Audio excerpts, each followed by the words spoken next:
창세기 9장 8절에서 29절의 말씀을 가지고 오후 예배 은혜를 함께 나누겠습니다. 무지개 언약과 그리고 셈의 가죽옷이라는 제목입니다. 무지개 하면은 우리는 일상에서 비가 올 때라든지 비가 오고 난 후에, 특히 비가 온 후에 태양 맞은편에 나타나는 무지개를 자주는 아니지만은 가끔 볼 수가 있을 겁니다. 성경은 무지개를 하나님의 언약의 증거라고 말씀하고 있습니다. 오늘 우리가 함께 읽은 창세기 9장 8절에서부터 17절 사이에 그 내용이 들어 있습니다. 성경은 다른 곳에서도 무지개가 하나님의 영광의 모습이다, 하나님의 임재한 어떤 모습으로 증거하고 있습니다. 창세기 9장, 오늘 우리가 읽은 이 본문 말고도 에스겔서 1장 28절 하나님의 그 영광의 모습을 나타나는데 무지개가 등장합니다.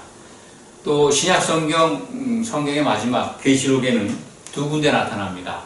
계시록 4장 3절에 보면은 하나님의 보호자가 나오는데 무지개가 등장합니다. 하나님이 임재하고 계신 곳에 무지개가 하나님의 어떤 상징인 거죠. 하나님의 임재하는 곳에 무지개가 있음을 우리에게 알려주고 있고, 계시록 10장 1절에는 주님이 오시는 모습인데 심생 천사가 오는데 그 모습을 보면은 아주 예수님의 모습입니다. 주님의 모습입니다. 여러분들 한번 찾아보시기 바랍니다. 제가 한번 읽어드릴까요?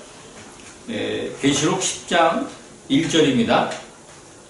내가 또 보니 심생 다른 천사가 구름을 입고 하늘에서 내려오는데 그 머리 위에 무지개가 있습니다. 그 얼굴은 해 같고 그 발은 불기둥 같으며, 보면은 다른 곳에 표현된 걸 보면 이건 틀림없는 예수님이 다시 오실 때의 모습입니다. 심판하는 모습으로 오시는데 여기에 무지개가 등장하고 있습니다. 그렇다면 무지개는 하나님의 영광의 모습이고 하나님의 임재를 나타낸다 하는 것을 우리가 알 수가 있습니다. 무지개가 노아 홍수 전에 있었을까요? 혹시 생각해 보셨습니까? 하나님이 무지개를 통해서 무슨 약속을 오늘 하시지 않습니까? 반드시 지키겠다. 언약, 하나님이 스스로 하나님과 생물 사이에 세우신 언약입니다. 반드시 지키겠다. 홍수로 땅을 멸하지 않겠다는 약속이죠. 무지개 언약이라고 그러는데, 무지개가 나타나면 그것을 내가 기억하리라 하나님께서 노아와 그 가족들에게 천명하고 계십니다. 무지개가 등장하는 것은 비 온 다음에 되게 나타나죠. 구름 사이에 그 물방울이 있는데 그거에 이제 빛의 성격, 특성을 알면 아실 겁니다. 반사와 굴절이라는 그 빛의 특징이 있죠. 무지개는 아마 제 기억하기로는 반사와 굴절이 나타나서 우리 눈에 그 7가지 색이 나타나는 걸로 알고 있는데, 노아 홍수 전에는 무지개가 없었을 겁니다. 궁창 위에 물이 있었는데, 그래서 대기권쯤에 이 지구가 그 물로 이렇게 덮여 있었죠. 근데 그것이 터져서 이제 홍수의 물이 쏟아진 거죠. 그런 다음에 이 태양광선이 이제 직접 우리 지구에 비춰짐으로써 수명도 줄게 되었다라는 그 해석을 합니다. 지금 오늘 우리가 읽었습니다만 노아 나이가 950살까지 살잖아요. 아담 이후로 노아 때까지 굉장히 인간의 수명이 길었습니다. 그런데 그것이 짧아진 것은 그때 홍수 때 그 지구 우위를 덮고 있었던 대기권의 어떤 경계라고 보면 맞을 것 같습니다. 그것이 다 터져서 내려오면서 자외선이 직접 지구에 쬐니까 사람들의 생명이 줄어들었다, 이렇게 보는 사람들 다수의 의견입니다. 그렇다면 그 전에는, 노아 홍수 전에는 비가 내리지 않았다. 뭐 창세기에도 나오지 않습니까? 비가 안 내려. 비가 내릴 필요가 없이 그 온실 효과와 같은 거죠.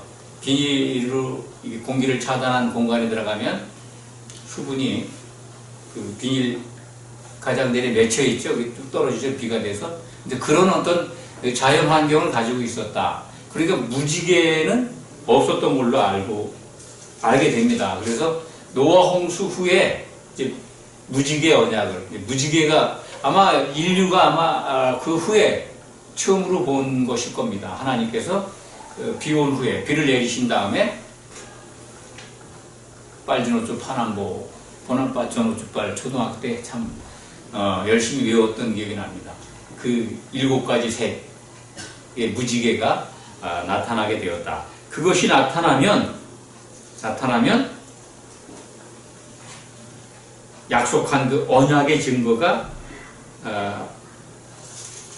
증거다라고 하나님께서 말씀하십니다. 무지개를 구름 속에 두어서 이것이 나타날 적마다 그 언약을 기억하시겠다. 그 언약의 내용은 뭡니까? 언약의 내용은 홍수로는, 물로는 땅을 다시는 심판하지 않겠다. 심판이 없다는 말씀이 아닙니다. 물로 심판이 없겠다는 거죠. 그렇다면 무슨 심판이 있을까요? 성경이 여러 군데에서 증거합니다.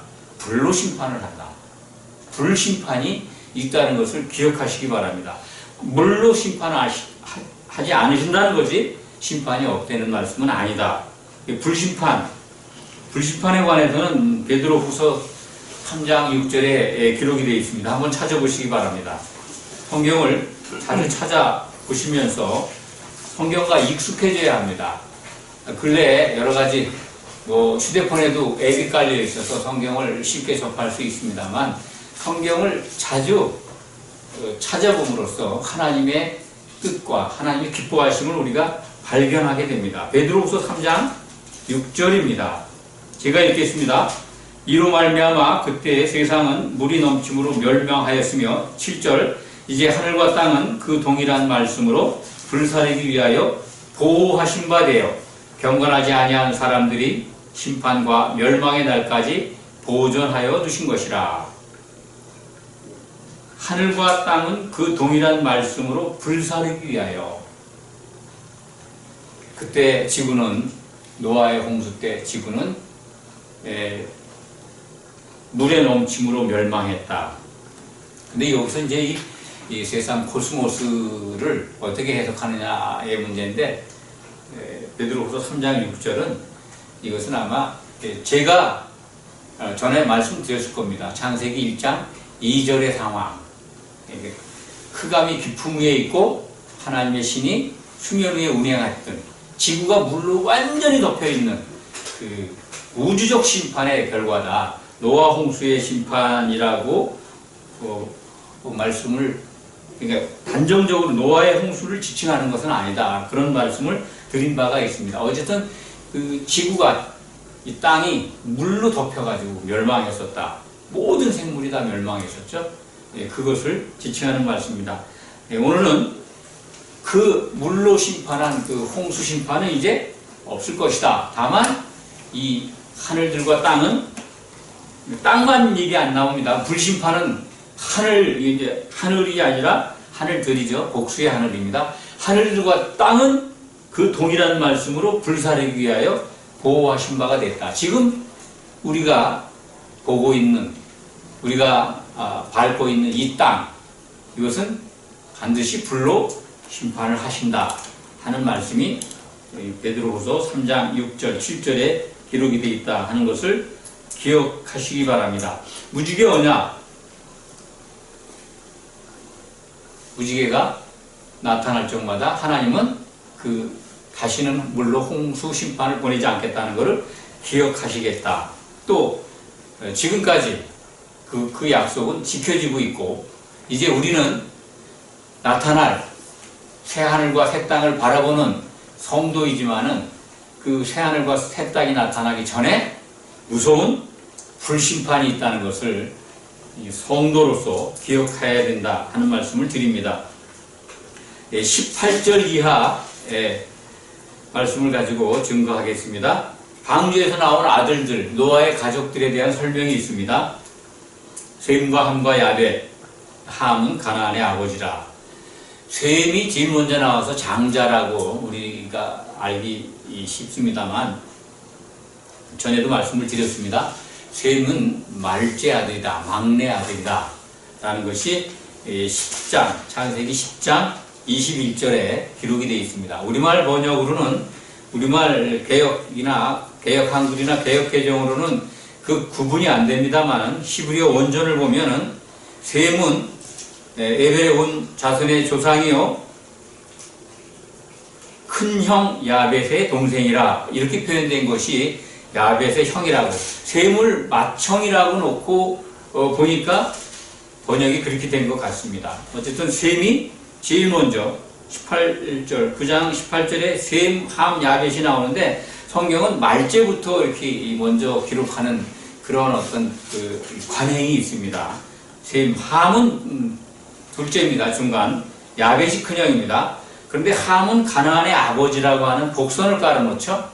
함이 둘째 아들인데 가나안이 등장합니다. 함의 아들이 가나안뿐만이 아니라 4명인가 그렇습니다. 그런데 가나안의 아비 함을 특정지어서 기록한 것은 의도가 있습니다. 가나안과 관련이 있습니다. 노아가 곧 나오지만은, 노아가 포도 농사를 짓고 포도주를 마시고 술 취해서 장막 안에 발가벗고 있었다라는 대목이 나오는데, 가나안의 아비 함이 그걸 형제들에게 고했다라는 22절의 말씀이죠. 가나안의 아버지 함이 그의 아버지 하체를 보고 밖으로 나가서 그의 두 형제에게 알림해. 이것 때문에 이제 가나안이 저주를 받습니다. 셈이 한 일 때문에 셈은 칭송을 받죠. 그리고 약속을 받습니다. 오늘 먼저 그러면 노아의 세 아들로부터 민족이 나누어져서 이제 지구에 퍼지게 되는데, 그것이 19절에 나와 있죠. 노아의 세 아들로부터 사람들이 온 땅에 퍼지느니라. 그 내용이 이제 10장에 가면은 어디로 이게 퍼져나간다는 기록이 있습니다. 가나안의 아비가 함인데, 이 가나안 그러면 우리 기억하죠? 이스라엘 백성들이 반드시 돌아가야 될 땅, 애국으로 종으로 팔려가지만 거기서 반드시 돌아와서 가나안 땅으로 가게 됩니다. 그건 하나님이 아브라함에게 주신 약속이었습니다. 바로 그 가나안이라고 하는 이름이 오늘 등장하는 겁니다. 이스라엘 백성들이 반드시 가서 살아야 할 곳, 하나님이 예비하신 땅입니다. 그런데 오늘 이 함이 아비의 하체를 보고 셈과 야벳에게 고했다. 그걸 들은 셈은 어떻게 합니까? 23절의 말씀을 자세하게 설명을 드리겠습니다. 이것도 우리말로 따지면 잘 알 수가 없는데, 이 부분이 매우 중요합니다. 셈과 야벳이 옷을 가져다가 라고 표현이 되는데, 사실은 이 가져오다라고 하는 동사가 단수입니다. 그러니까 셈과 야벳이 같이 옷을 가져간 게 아닙니다. 셈이 자기 옷을 가져다가, 이렇게 이해하시면 됩니다. 셈이 자기 옷을 가져다가, 그리고 야벳 형과 함께 같이 어깨에 맸다. 맨다는 게 동사가 복수동사입니다. 그러니까 셈과 야벳이 같이 맨 거죠. 그리고 뒷걸음질 쳐 들어가는 것도 같이 들어갑니다.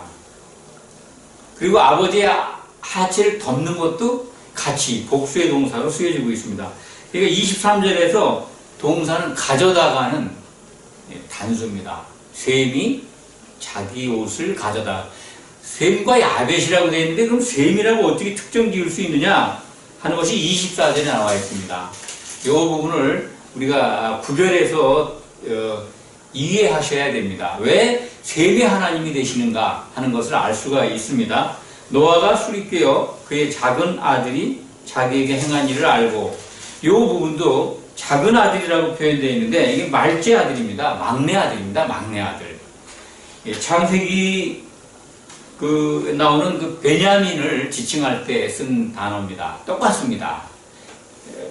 야곱의 막내 아들이 베냐민이죠. 베냐민. 그 베냐민을 지칭한 단어가 막내 아들인데 그 단어와 똑같이 노아가 술이 깨어 그의 막내 아들이 자기에게 행한 일을 알고, 이 막내 아들이 셈이라는 게 그래서 중요합니다. 이것을 이제 이 둘째 아들로 알고 함이 자기에게 행한 일을 알고 가나안을 저주했다고 우리는 이해를 합니다. 그렇지 않습니다. 원문을 따라가다 보면 가나안이 저주받은 것, 그것에 앞서서 노아가 막내 아들이 행한 일을 알았다는 겁니다. 알았다. 여기 전에도 말씀을 드렸습니다만 히브리어로 알았다, 야다라는 단어를 설명드린 바가 있습니다. 경험으로 안다는 거죠. 경험했던 일로 기억한 겁니다. 그건 뭐냐면 내가 벌거벗고 그 취해서 자고 있었는데 내 몸을 누군가가 덮어줬는데 그 옷을 보니까 이게 셈의 옷이다 이거예요. 셈의 옷이 나를 덮고 있는 걸 봤을 때 노아는 셈이 행한 거구나. 확인해 보니까 야벳도 그 일을 거두는 것 나중에 알게 되겠죠. 그래서 야벳도 축복을 받습니다. 셈은 셈의 하나님을 찬송하리로다. 셈의 하나님, 하나님이 셈의 하나님이 된다는 칭송 중에 그보다 더 큰 칭송은 없을 겁니다. 누구의 하나님?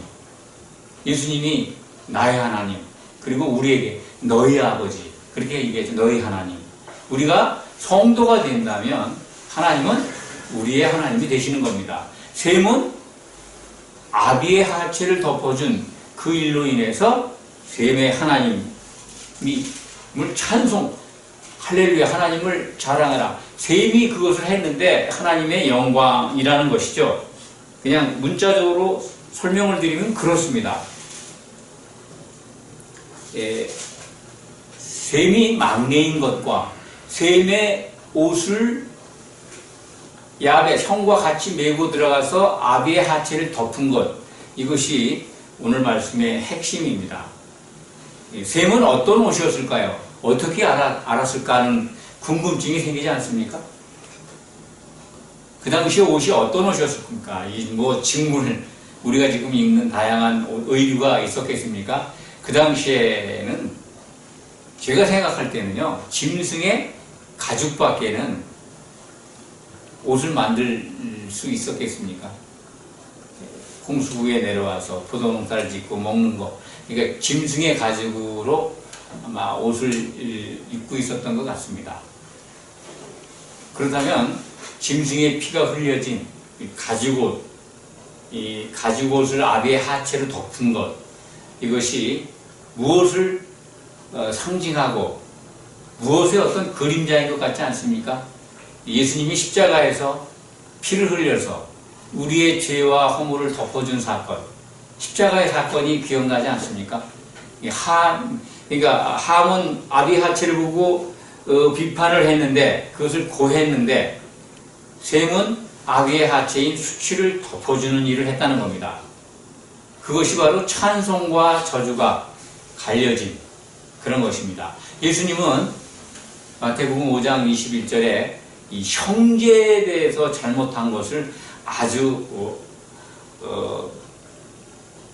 형제에 대한 그 잘못, 비판, 심판, 심지어 미련한 놈이라고 해도 지옥불에 던져진다고 경고하셨습니다. 형제를 얼마나 귀중하게 여기는, 하나님께서는 함께 형제 관계를 이룬 사이에서 누군가 그 형제를 비판하는 것을 용서하지 않는다는 겁니다. 오늘 말씀에서도 노아의 가족은 노아의 방주라고 하는 이 신약 시대의 교회, 그 교회를 이룬 성도들입니다. 아버지나 아들들이나 며느리나 마찬가지입니다. 그렇지 않습니까? 교회의 모형이니까요. 그런데 아버지이면서 형제잖아요.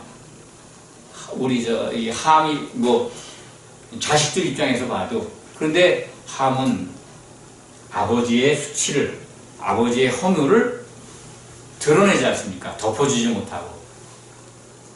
예수님이 말씀하신 마태복음 5장 21절 말씀을만 보더라도 한번 제가 찾아서 읽어드리겠습니다. 그렇다면 얼마나 형제에 대한 그것을 얼마나 중요하게 여기시는가를 우리가 이해할 수가 있습니다.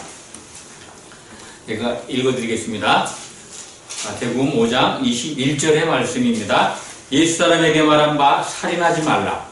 누구든지 살인하면 심판을 받게 되리라 하였다는 것을 너희가 들었으나, 이건 구약 율법에 나와 있는 겁니다. 나는 너희에게 이르노니 형제에게 노하는 자마다 심판을 받게 되고 형제를 대하여 라가라 하는 자는 공회에 잡혀가게 되고 미련한 놈이라 하는 자는 지옥불에 들어가게 되리라. 아멘. 여기에서 심판을 받는다는 것 또는 공회에 잡혀간다는 것, 지옥불에 들어간다는 게 같은 의미입니다. 그러니까 이 형제에게 노하는 자, 그리고 라가라고 모욕을 하는, 욕하는 거죠. 히브리인의 욕이라고 합니다. 그리고 미련한 놈이라고 해도 지옥불에 들어간다는 거죠. 이 형제에 대한 규율이 얼마나 엄격합니까? 예수님이 십자가에서 죽고 부활하신 다음에 사도들을 향해서 내 형제라고 그러지 않습니까? 예수님이 형제가 되는 것은 곧 성도가 된 겁니다. 성도가 성도 사이에서 성도를 미련하다고 한다든지 나가라고 한다든지 또는 노한다든지 하는 것, 지옥불을 면치 못한다는 거 아닙니까? 그런데 교회 모형으로 등장된 노아의 방주에서 구원받은 이 둘째 아들 한이 아버지의 하체를 덮지 못하고 미련하다든지 또는 어떤 그 실수를 덮지 못하고 들춰낸 거잖아요. 형제에 대한 덮음이 없는 그런 행위, 그것 때문에 가나안이 저주를 받습니다. 노아가 깨어서 일어나서 자신의 하체를 덮어준 셈의 그 가죽옷을 보고 예언을 하죠. 가나안은 저주를 받아 그의 형제의 종들의 종이 되기를 원하노라. 얼마나 극명한 셈과 함의 후손들의 어떤 입장이 바뀝니까? 그리스도의 형제에게 그리스도께서 형제라 부르기를 부끄러워 아니하시고 우리를 십자가의 대속의 피로 부르신, 그래서 성도로 세워져가는 이 성도를 비난하는 것이 얼마나 엄격한 징벌을 받는가 하는 것을 오늘도 창세기를 통해서 우리는 발견할 수가 있는 겁니다. 세상적으로는 종이 되는 거죠. 가나안은 실질적으로 이 예언대로 셈의 후손들이 살 그 가나안 땅 미리 들어가서 그들이 옥토로 만들죠. 종 노릇을 하게 됩니다. 어떻게 보면 하나님의 경륜 가운데 쓰임받는 거죠. 가나안의 후손들이 종으로서. 근데 이 성경은 저주라고 합니다. 왜? 형제의 아비의 허물을 덮어주지 않았기 때문에, 그것을 들춰내서 비난했기 때문에 그런 운명을 받게 됩니다. 그런데 가나안이 왜 저주를 받았을까 하는 의문이 납니다. 함이 형제들에게 고했는데 우리는 이렇게 이해할 수 있습니다.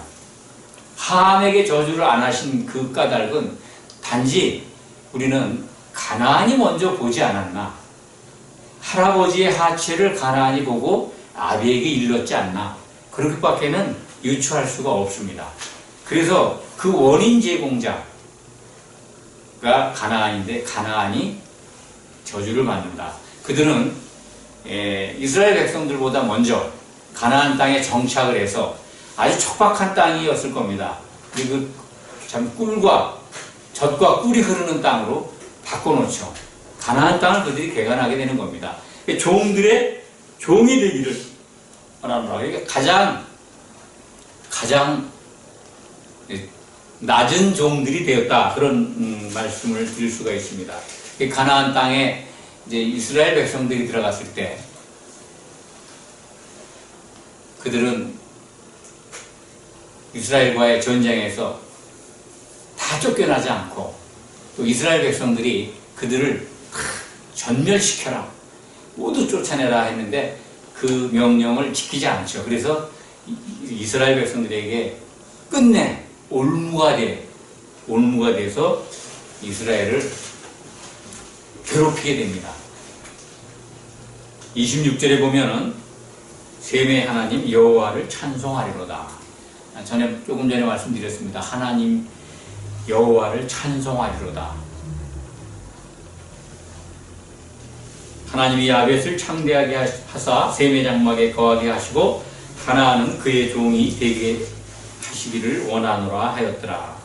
셈의 하나님, 하나님은 셈의 장막에 거하시고 그럽니다. 거하게 하시고가 아닙니다.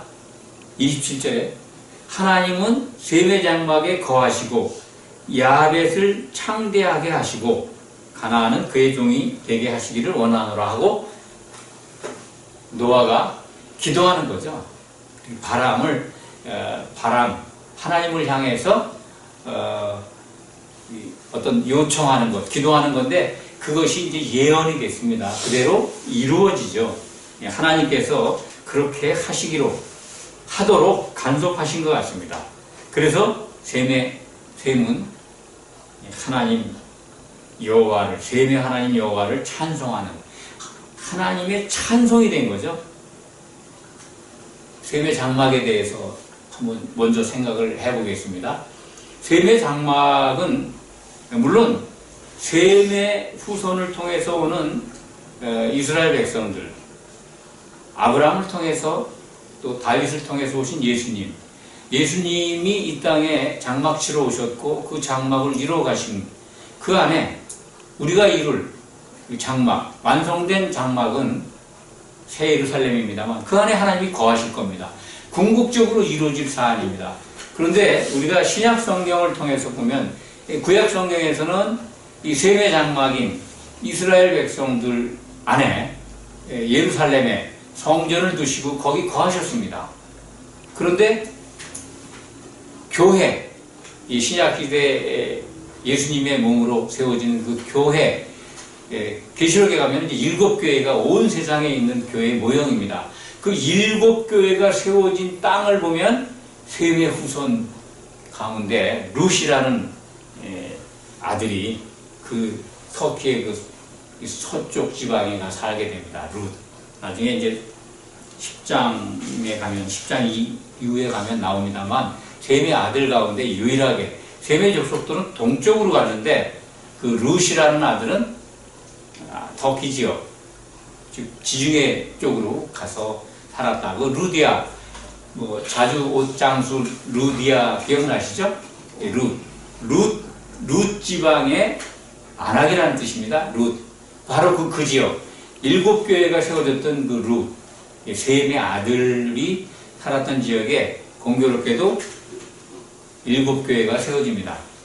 그 교회가 이제 모든 이 셈의 장막, 예수님의 그 몸인 전체 교회의 모델이죠. 이 세상에 있는 그 교회의 유형 속에 다 들어가 있는 겁니다. 그러니까 궁극적으로는 그 7교회가 완성이 된다면 새 예루살렘으로 등장하게 되는 겁니다. 셈의 장막에 거하시는 하나님, 그것대로 이루어져 가고 있고 반드시 이루실 겁니다. 그 하나님의 약속입니다. 셈의 장막에 거하신다는 하나님의 약속이 반드시 이루어지는 것이 요한계시록 21장에 나와 있습니다. 그 안에 새 예루살렘 성 안에 보니까 그 안에 하나님과 어린 양이 계시죠? 성전이 필요 없는, 태양도 필요 없는 새 예루살렘 등장을 우리는 성경을 통해서 확인하게 됩니다. 야벳은 이제 세상적 복을 받는 거죠. 야벳이 뭐 창대하게 했다 그러는데 이 창대는 세상의 복입니다. 유럽의 뭐 사람들이 뭐 잘 살고 뭐 하나님으로부터 복을 받은 것에 적용되기는 합니다만 이 셈의 하나님, 셈의 장막에 거하시는 하나님, 그것은 반드시 성경 속에서 이루어지지만은 이 야벳을 창대하게 하신 부분은 하나님과 직선의 관계의 복을 누리는 것보다는 세상적 복을 허락받은 것이다. 그렇게 이해하면 틀림이 없을 겁니다. 이 저주에 관한 것도 말씀을 드렸습니다. 가나안이 저주받은 것. 저주라는 게 그렇습니다. 가나안 땅에 들어가서 종이 되는 것. 그거 열심히 옥토를 만들어 쓰임 받은 거지만은 이 저주는 성경에서 보면은 하나님과 떨어지는 거죠. 하나님과 관계가 없는 겁니다. 형제를 비판하는 자, 형제의 수치를 덮어주지 못한 자들이 받는 그 하나님과의 결별, 영원한 이별, 그럼 불못이죠.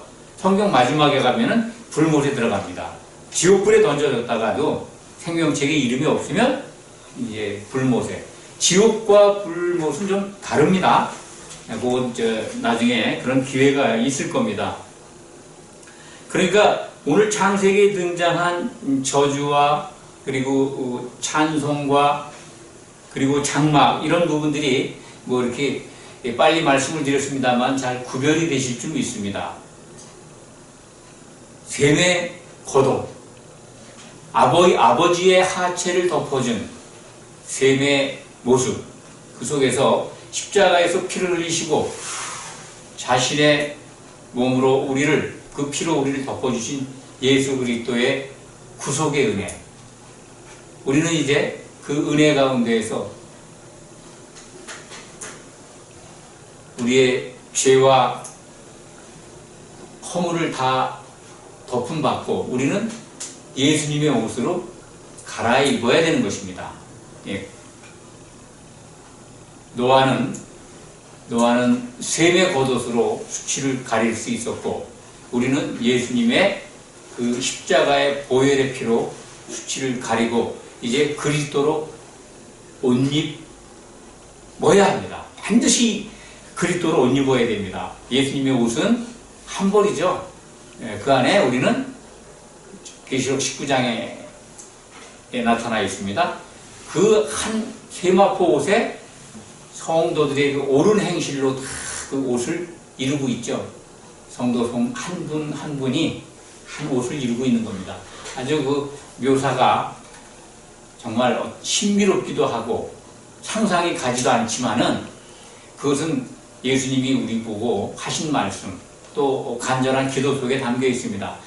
하나 되기를 위해서 겟세마네 동산에서 기도하신 예수님, 그리고 우리가 서로 사랑함으로써 한 몸을 이루라고 하는 사도들의 어떤 권면과 가르침, 그것을 종합해 보면 반드시 그리스도의 옷, 한 벌 옷을 입게 된다. 그것이 완성된 교회로 나타나기도 합니다.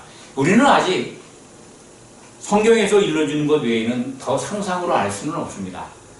그렇지만 분명히 알 수 있는 것은 우리 자연 속에서도 우리가 배울 수 있지 않습니까?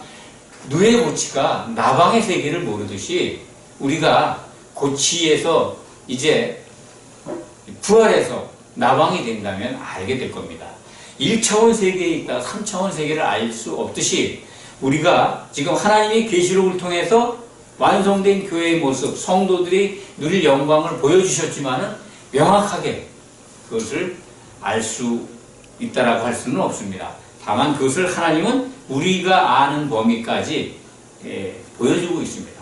그것을 통해서 우리는 소망을 가질 수가 있습니다. 오늘 말씀을 통해서 우리는 정말 하나님은 반드시 이루시는 분이다. 이게 노아의 기도를 통해서 하신 말씀도 이루어 가셨습니다. 그렇다면 예수님이 오셔서 우리에게 약속하신 것은 반드시 이루어질 겁니다. 그 약속을 꼭 붙들고 있는 것, 그것이 믿음입니다. 믿음을 꼭 붙들고 승리하는 성도가 되시기를 축원합니다. 기도하겠습니다. 아버지 하나님 감사합니다. 신실하신 하나님, 반드시 성취하는 하나님, 여호와 하나님을 믿습니다. 그래서 너무나 기쁩니다. 믿고 의지할 대상이 우리에게 있습니다. 사람들의 거짓과 불순종과 그리고 신실하지 않은 것, 그리고 그것들 가운데 아버지 하나님 우리를 구별해 주시고 진실로 믿음을 향해 나올 수 있도록 이끌어 주셔서 감사합니다. 머리 숙인 성도님들, 그리고 함께 이 은혜의 말씀을 듣고 바라보는 성도님들 모두 예수 그리스도의 은혜 안에서 하나의 세마포옷에 함께 들어가기를 원합니다. 그것이 이루어질 수 있도록 우리를 지켜주시고 인도하여 주시옵소서. 예수 그리스도의 이름으로 간절히 기도하옵나이다. 아멘.